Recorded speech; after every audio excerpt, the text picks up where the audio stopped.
अस्सलाम वालेकुम जी, क्या हाल है? ठीक ठाक हो? रब सोने की दुआ है कि दुनिया के जिस जिस कोने च वसदे हो पे रब सोना तुहानू खैरो हफीज ना रखे। अपना ते अपने प्यारियां का खास ख्याल रखा करो। एदा ना ही जिंदगी है। मैं जनाब चौधरी बशीर पिंड बासरियां तहसील खारियां ते जिला गुजरात नाल तलक है मेरा। इस वेले सऊदी अरब रियाद च बैठे हैं तो तुहाडे वास्ते जनाब एक वीडियो बनाने लगा। चाइना की वैक्सीन बड़ा ही मसला है, शो नहीं होंगी सेहती के उत्ते, शो नहीं होंगी तवक्कल उत्ते, शो नहीं होंगी। मसलन डोज तुसी जिसे भेज छड़दे हो फिर भी काफ़ी मसले पैदा होंदे ने उहदे नाल, ते ओहदी वजह तो काफ़ी बंदे अटके हुए हैं। अच्छा, कुछ दिन पहले मेरी पाकिस्तान गल हुई सी एक दोस्त नाल, ते उन्होंने उस वेले मैनूं अपनी मुश्किल दसी। हूँ पाकिस्तान तो इत्थे पहुँचाए ने। पहले तुहानूं ओह गल सुनाना कि जिस वेले पाकिस्तान ही सन उन्होंने मैनू क्या आख्या तो मैं बदले च उन्होंने क्या आख्या, ठीक। तो फिर उन्होंने उस गल से अमल किया तो क्या बनया। अस्सलाम वालेकुम जनाब, क्या हाल है? ठीक हो? सेहतां तबीयतां ठीक ने? अल्लाह पाक सानू खुश रखे। तुसां दियां वीडियो तकना रहिंदा यूट्यूब ते जेड़े कोई बंदे भरा कोई जिन्ना नहीं कोई समझ असां जे है उन्होंने तुसां रहनुमाई करने हो ते अल्लाह पाक तुसां इस चीज़ ना अजर दे ते खुश रहो जनाब।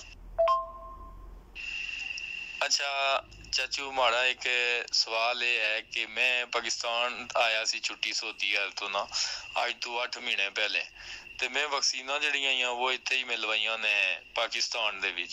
2 सैनोवैक च इन्हां दियां ते एक बूस्टर शॉट लगी फाइजर दी।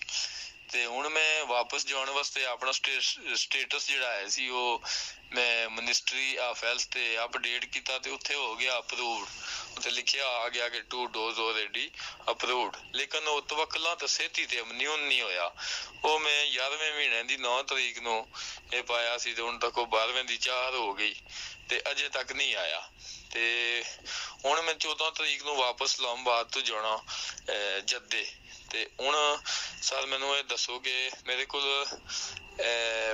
कोरोना का टेस्ट है ते वो जिहड़ा तवक्कलां ते असीं तवक्कलां जदों मैं अपना सऊदी अरब ते खुलदा है ना दोस्त नूं कह के ते उत्थे अनकंप्लीट शो होंदा, अनकंप्लीट वैक्सीन। ते थल्ले जिहड़ा ना ऑप्शन है हेल्थ कार्ड दा, हेल्थ कार्ड नूं मारो ते उत्थे फिर मेरा वो तवक्कलां दी वैक्सीन जिहड़ी पाकिस्तान ते लगी ना वो शो होन लगदी पई, लेकिन इस तरीके नाल नहीं होंदा पिया ना सेहती ते ना तवक्कलां ते क्या सर मैं जा सकना इस्लामाबाद तो डायरैक्ट? बस जनाब इस गल का मैं जवाब दे दिया जी, तुसी टाइम मिलिया ते कि मैं हुण 14 तरीक की टिकट करवा ली है सऊदी एयरलाइन की। कंट्रेना पैकेज भी 0.3 का नाल लै लिया। वैक्सीनां मन लगियां सी पाकिस्तान दे विच ते 2 सैनोवैक ते 1 फाइजर मैं पहले अर्ज की है। ते हुण जिहड़ा ये है कि मैं जदों जाण वास्ते वो स्टेटस इम्यून कीता ना ते वो नहीं उसने विच नहीं होया। तवक्कलां दे विच वैक्सीन जिहड़ी है ना वो अपडेट नहीं हुई, उत्थे इम्यून नहीं है, लेकिन मिनिस्ट्री हेल्थ ते जिहड़ा ना अप्रूव हो गई। तो क्या मैं इस सूरत में विच में डायरेक्ट जा सकना या सऊदी अरब या नहीं जा सकना, या फिर टिकट में ले ली कंट्रेनो पैकेज भी 0.3 दा ले लिया नाल? सर जी टाइम मिलिया तो मेरे मैसेज का जवाब जरूर दिया जे कि मैं डायरेक्ट जा सकदा या इस्लामाबाद एयरपोर्ट तो, क्योंकि मेरा तवक्कलां ते इम्यून नहीं होया जे, लेकिन मिनिस्ट्री ऑफ हेल्थ ते मेरी रिक्वेस्ट अप्रूव्ड हो गई है। उत्थे चेक करो तो उत्थे आ जांदा कि ऑलरेडी 2 डोज approved.sa ते तवक्कलां ते या सेहती ते रजिस्टर्ड नहीं होया अजे। ते क्या इस तरीके से मैं सफर कर सकना है सऊदी अरब दा डायरेक्ट? मैं टिकट भी ले ली है सर 14 दी। मैं उन्होंने क्या किया माशाअल्लाह ਤੁਹਾਡੇ ਕਾਫੀ ਤਫਸੀਲ ਨਾਲ ਮੈਸੇਜ ਆਏ ਤੇ ਅਸਲ ਵਿੱਚ ਮਸਲਾ ਸਰ ਇਹ ਹੈ ਭਾਈ ਤੁਸੀਂ 3 ਡੋਜ਼ਾਂ ਲਵਾ ਰਹੀਆਂ ਨੇ, 2 ਚਾਈਨਾ ਦੀ, 1 तीसरा ਬੂਸਟਰ। ਅਸੂਲਨ ਤੇ ਇਮਿਊਨ ਹੋਣਾ ਚਾਹੀਦਾ ਨਾ, लेकिन ये मिस्टेक जिहड़ी है ये सऊदी सिस्टम दी है जिहड़ा क्योंकि मिनिस्ट्री ऑफ हेल्थ जिहड़ा चलदा है ना निजाम उत्थे जो कुछ हुंदा पिया ਇਹ ਤੁਹਾਡੀ ਗਲਤੀ ਨਹੀਂ, ਇਹ ਸਾਊਦੀ ਸਿਸਟਮ ਦੇ ਵਿੱਚ ਜਿਹੜਾ ਸਿਸਟਮ ਇਹਨਾਂ ਛੇਤੀ ਦਾ ਜਾਂ ਤਵੱਕਲ ਨਾਲ ਦਾ, ਇਹ ਉਸ ਸਿਸਟਮ ਦੇ ਵਿੱਚ ਜਾ ਕੇ ਸ਼ੋਅ ਹੀ ਨਹੀਂ ਹੁੰਦੀਆਂ ਪਈਆਂ। ਕਿਉਂ ਨਹੀਂ ਹੁੰਦੀਆਂ ਪਈਆਂ? ਤੁਸੀਂ ਤੇ ਜੋ ਕਰਨਾ ਸੀ ਉਹ ਕਰ ਛੱਡਿਆ ਨਾ, ਤੁਸੀਂ ਅਪਲੋਡ ਕੀਤੀਆਂ, ਇਹ ਮੰਨਦੇ ਵੀ ਹਨ ਕਿ ਅਪਲੋਡ ਹੋਈਆਂ ਨੇ, ਇਨਕਾਰ ਵੀ ਨਹੀਂ ਕਰਦੇ ਪਏ, ਯਾਦ ਰੱਖਣਾ ਨਹੀਂ ਹੁੰਦੀਆਂ ਪਈਆਂ ਨਾ, ਇਹ ਮੰਨਦੇ ਵੀ ਹਨ ਕਿ 2 ਡੋਜ਼ ਆਲਰੇਡੀ ਅਪਰੂਵਡ ਆਸ ਇੰਜ ਲਿਖਿਆ ਹੁੰਦਾ। ਠੀਕ ਹੈ, ਹੁਣ ਜੇ ਅਪਰੂਵਡ ਆਸ ਨੇ ਤਾਂ ਕਿੱਥੇ ਨੇ ਪਈਆਂ ਉਹ ਤੇ ਦੱਸੋ ਤੁਸੀਂ। ਉਹਨਾਂ ਨੂੰ ਕਿਸੇ ਪਰ ਲਾਓ ਨਾ, ਬੰਦੇ ਨੂੰ ਕਿਸੇ ਪਰ ਦਿਖਾਓ ਨਾ ਕਿ ਇਹ ਪਈਆਂ ਨਹੀਂ ਭਾਈ, ਜਾ ਕੇ ਦਿਖਾ ਲੈ ਕੇ ਜਾ ਕੇ। ਇਹ ਮੈਂ ਦੱਸਣਾ ਪਿਆ, ਤੁਸੀਂ ਤੇ ਚਲੋ ਪਾਕਿਸਤਾਨ ਵਿੱਚ ਹੋ ਨਾ, ਤੇ ਜਿਹੜੇ ਬੰਦੇ ਦੁਬਈ 'ਚ ਬੈਠੇ, ਮੈਂ ਡੇਲੀ ਬੇਸ ਤੇ ਕਿਤਨੇ ਬੰਦਿਆਂ ਦੀਆਂ ਮੁਸ਼ਕਿਲਾਂ ਜਨਾਬ ਇਹ ਗੱਲ ਉਹਨਾਂ ਕੋਲ ਸੁਣਦਾ ਸੀ। ਠੀਕ ਹੈ, ਤੇ ਅੱਛਾ ਦੇਖੋ ਤੁਹਾਡਾ ਫਰਜ਼ ਸੀ ਡੋਜ਼ਾ ਲਵਾਉਣਾ, ਤੁਹਾਡਾ ਫਰਜ਼ ਸੀ ਉਹਨਾਂ ਨੂੰ ਅਪਲੋਡ ਕਰਨਾ। ਅੱਗੋਂ ਤੁਹਾਡੇ ਮਿਨਿਸਟਰੀ ਜਿਹੜਾ ਤੁਸੀਂ ਸਿਸਟਮ ਬਣਾਇਆ ਹੈ, ਜਿਹੜੇ ਤੁਹਾਡੀਆਂ ਸੌਫਟਵੇਅਰਾਂ ਨੇ ਉਹ ਉਹਨਾਂ ਨੂੰ ਨਹੀਂ ਅੱਗੇ ਲਿਆਉਂਦੀਆਂ ਪਈਆਂ। ਇਹਦੇ 'ਚ ਕਿਸੇ ਬੰਦੇ ਦੀ ਕੀ ਗਲਤੀ ਹੈ? ਜਾਂ ਤਾਂ ਤੁਸੀਂ ਆਖੋ ਨਾ ਕਿ ਇਹ ਜਿਹੜੀਆਂ ਡੋਜ਼ਾਂ ਨੇ ਇਹ ਸਾਨੂੰ ਮਨਜ਼ੂਰ ਹੀ ਨਹੀਂ ਹੈ, ਤੁਸੀਂ ਪੇ ਕਹਿੰਦੇ ਹੋ। ਅੱਛਾ, ਫਿਰ ਤੁਸੀਂ ਆਖਿਆ ਕਿ ਜਨਾਬ ਇੱਕ ਬੂਸਟਰ ਡੋਜ਼ ਦਾ ਆਪਸ਼ਨ ਹੈ, ਬੂਸਟਰ ਡੋਜ਼ ਲਵਾ ਲਈਏ। ਦੱਸੋ ਨਾ ਕਿੱਥੇ ਉਹਨੂੰ ਅਪਲੋਡ ਕਰੀਏ? ਜਿੱਥੇ MOH ਤੇ ਅਪਲੋਡ ਕਰੀਏ ਤਾਂ ਉੱਥੇ ਸਿਸਟਮ ਹੀ 2 ਹੈ। ਅਗਰ ਸਾइनोवैक ਨੇ ਉਹ ਵੀ 2, साइनोफार्म ਉਹ ਵੀ 2, एस्ट्राजेनेका ਉਹ ਵੀ 2, जॉनसन ਜਾਂ ਮੋਡਰਨਾ ਜਾਂ फाइजर ਸਭ 2। ਤੀਜਾ ਦਿਨ ਆਪਸ਼ਨ ਹੀ ਕੋਈ ਵਿੱਚ। ਇੰਨੇ ਦਿਹਾੜੇ ਹੋ ਗਏ ਨੇ ਭਾਈ ਜੀ, ਸੌਫਟਵੇਅਰ ਨੂੰ ਅਪਡੇਟ ਕਰਦਿਆਂ ਸਿਰਫ 10 ਮਿੰਟ ਲੱਗਦੇ ਨੇ, ਘੰਟਾ ਲੱਗਦਾ, ਦਿਹਾੜੀ ਲੱਗ ਜਾਂਦੀ ਹੈ। ਦਿਹਾੜੀ 'ਚ ਅਪਡੇਟ ਕਰ ਛੱਡੋ ਤਾਂ ਕਿ ਕਿਸੇ ਬੰਦੇ ਦੀ ਕੋਈ ਮੁਸ਼ਕਿਲ ਹੱਲ ਹੋ ਜਾਏ। ਸਰ ਅਗਰ ਤੁਹਾਨੂੰ 에어ਪੋਰਟ ਤੇ ਰੋਕਿਆ ਨਹੀਂ ਨਾ, ਉਹਨਾਂ ਨੂੰ ਕਹੋ ਸਰ ਮੈਨੂੰ ਤੁਸੀਂ ਦੱਸੋ ਇਹ ਮੈਂ ਲਵਾਈ ਹੈ ਵੈਕਸੀਨ, ਇਹ ਪੇਪਰ ਮੇਰੇ ਕੋਲ ਹੈ, ਮੈਨੂੰ ਦੱਸੋ ਜੀ ਮੇਰੀ ਵੈਕਸੀਨ ਗਲਤ ਹੈ। ਖੋਲ੍ਹ ਲਓ ਉਹਨਾਂ ਦੀ ਵੈਬਸਾਈਟ, ਉੱਥੇ ਚੈੱਕ ਕਰੋ ਮੇਰੀਆਂ 2 ਡੋਜ਼ਾਂ ਉਹ ਮੰਨਦੇ ਨੇ ਪਏ ਕਿ ਅਪਰੂਵਡ ਹੋਈਆਂ ਨੇ। ਜੇ ਉਹ ਅਪਰੂਵਡ ਹੋਈਆਂ ਨੇ ਸਰ ਜੀ ਨਹੀਂ ਸ਼ੋ ਹੁੰਦੀਆਂ, ਮੇਰੀ ਕੀ ਗਲਤੀ ਉਸ ਵਿੱਚ?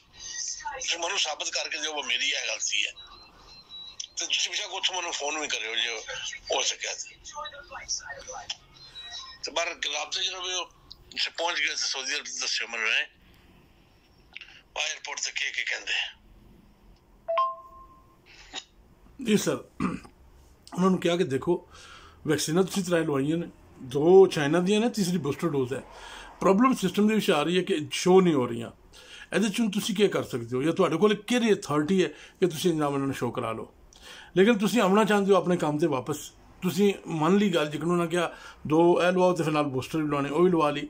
ਹੁਣ ਆਪਸ਼ਨ ਆ ਗਿਆ, ਹੁਣ ਜਿਹੜੇ ਨਵੇਂ ਵੈਸੇ ਹੁਣ ਅਪਲੋਡ ਹੋ ਰਹੀਆਂ ਨੇ ਨਾ, ਹੁਣ 3 ਡੋਜ਼ਾਂ ਨੇ, ਪਹਿਲੇ 2 ਹੀ ਸਨ ਛੜੀਆਂ, ਹੁਣ 3 ਹੋ ਗਈਆਂ ਨੇ। ਹੁਣ 3 ਡੋਜ਼ਾਂ ਤੁਸੀਂ ਅਪਲੋਡ ਕਰਾ ਸਕਦੇ ਹੋ। ਠੀਕ ਹੈ ਜੀ। ਅੱਛਾ, ਹੁਣ ਉਹ ਬੰਦਾ 14 ਤਾਰੀਖ ਨੂੰ, ਯਾਨੀ ਅੱਜ 16 ਹੋ ਗਈ ਹੈ, 14 ਤਾਰੀਖ ਨੂੰ ਉਹ ਬੰਦਾ ਸਾਊਦੀ ਅਰਬ ਪਹੁੰਚ ਗਿਆ। ਠੀਕ ਹੈ ਜੀ। ਅੱਛਾ, ਹੁਣ ਪਹੁੰਚਿਆ ਕਿਸ ਤਰ੍ਹਾਂ, ਅਗਲੀ ਗੱਲ किस तरह हुई है वो तो सुनाने। अस्सलाम वालेकुम, कैसे हैं जनाब? ठीक हैं? मैं खैर खैरियत से सऊदी अरब में पहुंच आया हूँ। उर्दू में बात इसलिए करूँगा क्योंकि बहुत से ऐसे दोस्त हैं, भाई हैं जो आपका चैनल देखते हैं, उनको पंजाबी की सही समझ नहीं आती। पॉइंट की बात करूँगा और शॉर्ट मैसेज करूँगा ताकि वीडियो भी बनाएं तो वो लंबी ना हो।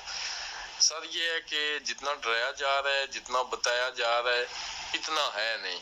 ये ऐसे ही डराते हैं जेंट्स लोग और आगे पीछे कि ये हो जाता है तो एयरपोर्ट पर ऐसे वापस भेज देते हैं, तो ये करते हैं। सर कोई मसला नहीं है, कोई प्रॉब्लम नहीं है। ठीक है, मैं सऊदी एयरलाइन से आया हूँ। पहले भी आपसे बात हुई थी, मैंने आपको बताया था वहाँ जाके जो भी मेरे साथ हुआ, जो भी मैंने देखा आपको ज़रूर बताऊँगा। कोई भी ऐसा आदमी नहीं था जिसको उन्होंने वापस भेजा हो इस वजह से कि आपकी सेती नहीं खुल रही मोबाइल पर। ऐसा कोई बात नहीं, सेती उनकी देखते थे। मैं पूरा वीडियो नहीं बना सका, लेकिन मैंने लाइन में जितने आगे थे लड़के जो बोर्डिंग गार्ड ले रहे थे उनको मैं देखता रहा। किसी के पास सेती नहीं थी तो उसको भी नहीं रोका, जिस पूछते थे, लेकिन उसकी लाजमी सेहती चेक करते थे जिसने सऊदी अरब से वैक्सीन लगवाई और उसने होटल में नहीं रहना, डायरेक्ट सऊदी अरब में वो अपने काम पर आएगा, उसकी सेहती चेक करते थे। बाकी ऐसा कोई मसला नहीं हुआ। PCR टेस्ट लाजमी है, होटल का पैकेज लाजमी है। तो जो लाजमी चीज़ें वो बता रहा हूँ। अगर आपकी सेहती नहीं खुल रही कोई नहीं पूछता ना। यहाँ सऊदी अरब में किसी ने ये पूछा और ना ही किसी ने पाकिस्तान से मुझसे पूछा कि तवक्कुल दिखाओ या सेती दिखाओ, और ना ही ये चीज मुझसे किसी ने सऊदी अरब में पूछी एयरपोर्ट पर। जिस तरह के भी मैसेज, एक मिनट, जितने भी मेरे भाई पाकिस्तान से सऊदी अरेबिया आ रहे हैं, ये मेरा मैसेज, ये मेरा पैगाम स्पेशली आपके लिए है। कौन से डॉक्यूमेंट जरूरी है? आपके पास PCR टेस्ट होना चाहिए, और PCR टेस्ट उस लेबॉर्ट्री से होना चाहिए जो सऊदी अरब से अप्रूव्ड है, और 48 आवर यानी 48 घंटे से ज्यादा नहीं होना चाहिए। पहले 72 घंटे था, अब 48 आवर उसकी टाइमिंग हो गई PCR की। पाकिस्तान का आपके पास सर्टिफिकेट होना चाहिए। जिस भाई को चाइना की वैक्सीन लगी हुई है, जैसे मुझे लगी हुई थी सैनोफार्म या सैनोवैक, इनमें से कोई भी लगी हुई है, तो जरूरी है कि आपको बूस्टर शॉट लगी होनी चाहिए। अगर नहीं लगी हुई तो आप लगवा लें। अगर पाकिस्तान में आपसे ये नहीं कोई पूछेगा, सऊदी अरब में जरूर पूछेंगे। उसके अलावा ये बिल्कुल झूठ है कि आपको कहा जाएगा कि सेती मोबाइल में खोल कर ही दिखाएं तो आप जाएंगे, ऐसी कोई बात नहीं है। सेती उनकी देखी जाती है जिन्होंने सऊदी अरब से वैक्सीन लगवाई, क्योंकि उनको होटल में नहीं रहना। आपके पास होटल पैकेज, पाकिस्तान का सर्टिफिकेट, PCR टेस्ट, ये चीजें आपके पास होनी चाहिए, तो आप बेगम होकर आ जाएं। और वो लास्ट में ये करना है कि कदूम मकीम जिसे कहते हैं, उस पर रजिस्ट्रेशन जो है वो भी जरूरी है, वो भी होनी चाहिए आपके पास। भाई ये डॉक्यूमेंट है जो यहाँ पूछे जा रहे हैं, इसके अलावा कोई इशू नहीं है। आप बेगम होकर खुश होकर आए, अपने दिमाग से सब जो है ना ये चीजें निकाल दें कि सेती खोल कर ही दिखानी है। तवक्कुल तो चलता नहीं है, कुछ भाई ये भी कहते हैं तवक्कुल भी खोल कर दिखाना है। ये सब डराया धमकाया जा रहा है। भाई आप बेगम होकर आए, बेफिक्र होकर आए। जो डॉक्यूमेंट मैंने आपको बताई ये आपके पास कंप्लीट होना चाहिए। तो बस यही बात थी जो मैं आप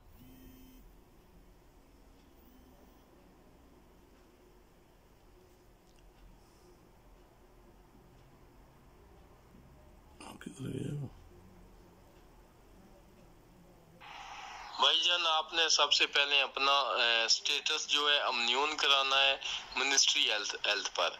अगर वो अमन्यून नहीं हुआ, वहाँ एक्सेप्ट हो गई है, तो फिर भी उसका प्रूफ आपके पास होना चाहिए, क्योंकि मेरे साथ भी सेम इशू था। इसलिए मैं आपको बता रहा हूँ कि आप रिक्वेस्ट लाजमी मिनिस्ट्री ऑफ हेल्थ को भेजें। वहां से क्या जवाब है? अगर वहां से क्योंकि चाइनीज वैक्सीन वाले जिनमें मैं भी शामिल हूँ, उनके साथ अक्सर ये इशू हो जाता है कि आप रिक्वेस्ट भेजते हैं, रिक्वेस्ट एक्सेप्ट हो जाती है। जब रिक्वेस्ट वहां अप्रूव्ड हो जाती है तो मसला ये है कि आप रिक्वेस्ट के ऊपर रिक्वेस्ट दोबारा नहीं भेज सकते। तो बस आपने वेट करना है कि मेरा अमन्यून कब होगा। किसी का हो जाता है, किसी के 2 महीने लग जाते हैं, किसी के 3 लग जाते हैं, किसी को 4 महीने भी हो गए तो अभी तक नहीं हुआ। तो आपने रिक्वेस्ट जरूर भेजनी है। अगर वहां से अप्रूव्ड हो गई है तो आप किसी भाई को सऊदी अरब में बोलें वो आपका तवक्कुल ओपन करे, और वहां जो हेल्थ कार्ड का ऑप्शन है उसको क्लिक करेंगे तो आपका ये अगर यहाँ से एक्सेप्ट हो गई है ना मिनिस्ट्री हेल्थ में, तो वहां आपको प्रिंट मिल जाएगा, हेल्थ कार्ड मिल जाएगा तवक्कुलों का। वो किसी भाई को बोलें वो आपको भेजे, उसका पेपर निकाल के रख लें। लेकिन मिनिस्ट्री हेल्थ को रिक्वेस्ट भेजना जरूरी है। तो बाकी जो डॉक्यूमेंट्स थे वो मैंने आपको पहले मैसेज में बताई। बस यही चीजें थी और यही बातें थी जो मैं आपसे करना चाहता था। अल्लाह सबको खुश रखे। अल्लाह हाफिज।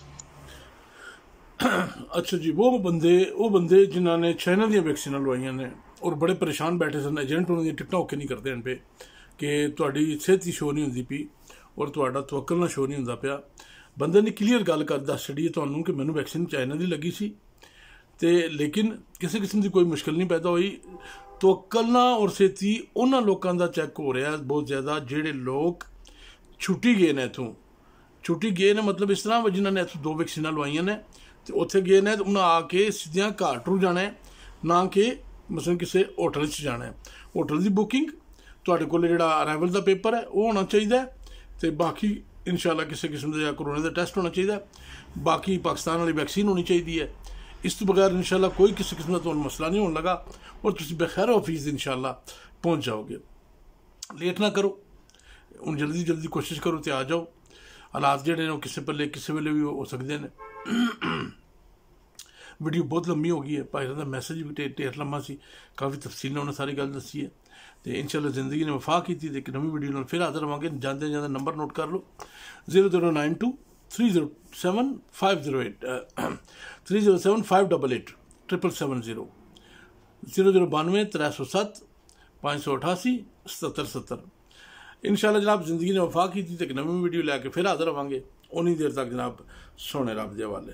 अल्लाह हाफिज़। नदी किनारे बुलबुल बैठी तो पैंट सुनहरी जोड़ा, जिंदगी रही तो फिर मिलांगे, दिल नहीं करना थोड़ा। अल्लाह हाफिज़।